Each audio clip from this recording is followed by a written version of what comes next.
नमस्ते। मेरे आदरणीय बुजुर्गों, मेरे प्रिय आत्मन, आइए आज हम अपने मन को वर्तमान की चिंताओं से दूर ले चलते हैं। अपनी आंखें बंद करें, गहरी सांस लें और मेरे साथ समय की धारा में पीछे बहें। चलिए प्राचीन भारत की उस पवित्र धरती पर, जहां ज्ञान सूरज की तरह चमकता था। कल्पना कीजिए, एक दोपहर का वक्त है। सूरज की तेजी है, लेकिन हवा में एक अजीब सी ठंडक और उत्सुकता है।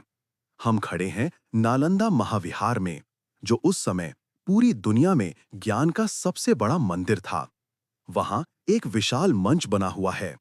हवा में तनाव है, जैसे तूफान आने से पहले की शांति होती है। हजारों साधु, भिक्षु, बड़े-बड़े विद्वान, राजा महाराजा और आम नागरिक वहां जमा है। भीड़ इतनी है कि तिल रखने की जगह नहीं है। सबकी सांसें थमी हुई हैं। क्यों? क्योंकि आज वहां एक ऐसी बहस होने वाली है जो इतिहास बदल देगी। नागार्जुना, जिन्हें दुनिया दूसरा बुद्ध कहते हैं, वो आज अपने समय के 3 सबसे बड़े विद्वानों से ब्रह्मांड के सत्य पर चर्चा करने वाले हैं। ये 3 विद्वान 3 अलग-अलग सोच के प्रतीक हैं। पहले हैं ईश्वर जी जाई तियान, जो मानते हैं कि हर चीज सच्ची और स्थायी है। दूसरे हैं विनाश डुआन कॉन्ग, जो मानते हैं कि सब कुछ बस खत्म हो जाना है, कुछ नहीं बचता। और तीसरे हैं व्यवहार शी योंग, जो सिर्फ आंखों देखी और फायदे की चीजों पर भरोसा करते हैं। मंच के बीचों बीच नागार्जुना कमल के आसन पर शांत बैठे हैं। उनकी आंखें निर्मल पानी की तरह साफ हैं। चेहरा पूर्णिमा के चांद जैसा शांत है। भीड़ का शोर उनकी शांति को छू भी नहीं पा रहा। सबसे पहले वो विद्वान खड़े हुए जो हर चीज को ठोस और सच मानते थे। उनका नाम था ईश्वर। वो शरीर से ताकतवर थे और आवाज में बादलों जैसी गरज थी। उन्होंने मंच के नीचे खड़े एक सुंदर सजे हुए रथ घोड़ा गाड़ी की तरफ उंगली उठाई और ललकार कर बोले, आदरणीय नागार्जुना, मैं सुनता हूं कि आप कहते हैं दुनिया की हर चीज शून्य खाली है। ये बात मेरी समझ से बाहर है। जरा उस रथ को देखिए। उसमें पहिए हैं, धुरा है, बैठने का डब्बा है, लगाम है। वो रथ वहां सचमुच खड़ा है। हम उसे छू सकते हैं, उसकी लकड़ी की मजबूती महसूस कर सकते हैं, उस पर सवारी कर सकते हैं। क्या वो झूठ है? क्या वो खाली है? अगर रथ शून्य है, तो क्या मैं, ये शहर और ये पूरी दुनिया भी झूठ है? हर चीज का अपना एक वजूद, अपना एक स्वभाव होता है। पानी का काम है बहना, आग का काम है जलाना। ये अटल सत्य है। आप इसे शून्य कैसे कह सकते हैं? भीड़ में लोग खुसफुस करने लगे। सही बात है, लोग सोचने लगे, जो दिखता है वही तो सच है। नागार्जुना ने बड़ी नरमी से, एक हल्की मुस्कुराहट के साथ ईश्वर जी को देखा। उन्होंने कोई बहस नहीं की, बस बड़े प्यार से एक सवाल पूछा। ईश्वर जी, आपने बहुत अच्छी बात कही। वो रथ वहां है और अपना काम कर रहा है, पर कृपया मेरे एक छोटे से प्रश्न का उत्तर दें। वो रथ आखिर है कहाँ? ईश्वर जी हैरान हुए, बोले, वहीं तो है सामने, आपको दिखता नहीं? नगरजुना मुस्कुराए और बोले, मैं देख रहा हूं, पर मुझे बताएं, क्या वो पहिया रथ है? ईश्वर बोले, नहीं, वो तो बस पहिया है, रथ का एक हिस्सा है। क्या वो धुरा रथ है? नहीं। क्या वो लकड़ी का डब्बा या वो कील रथ है? ईश्वर ने सिर हिलाया, नहीं, ये सब तो बस अलग-अलग हिस्से हैं। नगरजुना ने फिर पूछा, अगर मैं इन सारे हिस्सों को, पहियों को, लकड़ी को, कीलों को अलग-अलग करके जमीन पर ढेर लगा दूं, तो क्या तब भी आप उस ढेर को रथ कहेंगे? ईश्वर सोच में पड़ गए। थोड़ी देर बाद बोले, नहीं, तब तो रथ गायब हो जाएगा, वो बस सामान का ढेर होगा। नगरजुना की आंखों में ज्ञान की चमक आ गई। उन्होंने कहा, बिल्कुल सही। जब ये सारे हिस्से एक खास तरीके से जुड़ते हैं, तब हमारे दिमाग में एक तस्वीर बनती है और हम उसे रथ नाम देते हैं। रथ कोई अलग चीज नहीं है जो उन हिस्सों के अंदर छुपी हो। वो बस जुड़ने से बना है। इसका अपना कोई अलग स्वतंत्र अस्तित्व नहीं है। इसीलिए मैं कहता हूं कि रथ का स्वभाव शून्य है। इसका मतलब ये नहीं कि रथ गायब है। इसका मतलब है कि वो दूसरी चीजों के जुड़ने पर निर्भर है। नगरजुना ने भीड़ की तरफ हाथ फैलाया और कहा, मेरे दोस्तों, सिर्फ रथ ही नहीं, हमारा शरीर भी ऐसा ही है। हड्डी, मांस, खून और सांसों के मिलने से हम बने हैं। हमारे मन के विचार, खुशी, गम, गुस्सा, ये सब भी हालात के मिलने से बनते हैं। क्योंकि सब कुछ मिलकर बना है, इसीलिए कुछ भी हमेशा के लिए स्थायी नहीं है। यही शून्यता है। और सोचिए, अगर बीज हमेशा बीज ही रहता, अगर उसका अपना ठोस वजूद होता, तो वो कभी टूटता नहीं और कभी पेड़ नहीं बन पाता। क्योंकि वो शून्य है, यानी बदल सकता है, इसीलिए वो विशाल पेड़ बनता है। यही जीवन की सच्चाई है। ईश्वर जी चुप हो गए। उनका अहंकार टूट गया, जैसे रेत का महल लहर आने पर गिर जाता है। उन्हें समझ आ गया कि वो जिसे सच मान रहे थे, वो बस एक नजरिया था। तभी दूसरे विद्वान, विनाश, डुआन कॉन्ग, जो मानते थे कि सब कुछ बेकार है, वो खड़े हुए। उनका चेहरा रूखा था, आंखों में निराशा थी। उन्होंने ताली बजाई और व्यंग करते हुए बोले, वाह नागार्जुना जी, आपने साबित कर दिया कि सब कुछ खाली है, कोई अस्तित्व नहीं है। तो इसका मतलब मैं सही था। अगर सब कुछ शून्य है, तो पाप पुण्य, अच्छे बुरे कर्म, स्वर्ग नरक, ये सब भी तो शून्य ही हुए ना। तो फिर हम क्यों मेहनत करें, क्यों नैतिकता का पालन करें, क्यों ना मौज मस्ती करें? अंत में तो सब राख होना है, सब जीरो है। नागार्जुना का चेहरा पहली बार थोड़ा गंभीर हुआ। उनकी आंखें तेज हो गईं, जैसे कोई शिक्षक किसी भटके हुए छात्र को देखता है। उन्होंने विनाश की आंखों में देखा और कहा, विनाश जी, आप एक बहुत बड़ी और खतरनाक गलती कर रहे हैं। आपने शून्यता को मौत या बर्बादी समझ लिया। मैंने ये नहीं कहा कि कुछ नहीं है, मैंने कहा कि चीजों का स्वभाव शून्य है। नागार्जुना ने समझाया, मेरी बात ध्यान से सुनिए। शून्य का मतलब कुछ नहीं होना नहीं है। एक आईने, दर्पण की कल्पना करें। आईने में आपको अपना चेहरा दिखता है। क्या वो परछाई सच में आईने के अंदर बैठी है? क्या आप उसे पकड़ सकते हैं? नहीं, वो परछाई शून्य है, क्योंकि वो आईने, रोशनी और आपके चेहरे पर निर्भर है। लेकिन क्या आप कह सकते हैं कि आईने में कुछ नहीं दिख रहा? नहीं, परछाई साफ दिख रही है। वो असली नहीं है, पर उसका असर है।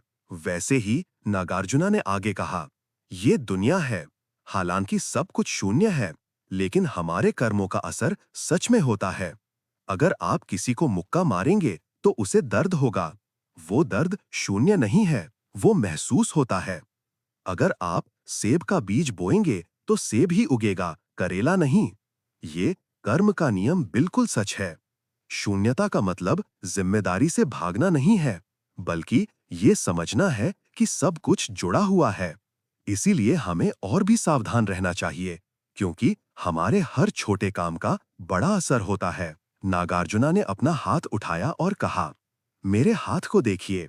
ये हाथ शून्य है, क्योंकि ये हड्डियों और मांस से बना है। पर क्योंकि ये शून्य है, इसीलिए ये हिल सकता है, मुट्ठी बंद कर सकता है, किसी को सहारा दे सकता है। अगर ये लोहे के टुकड़े जैसा ठोस होता, तो ये हिल नहीं पाता।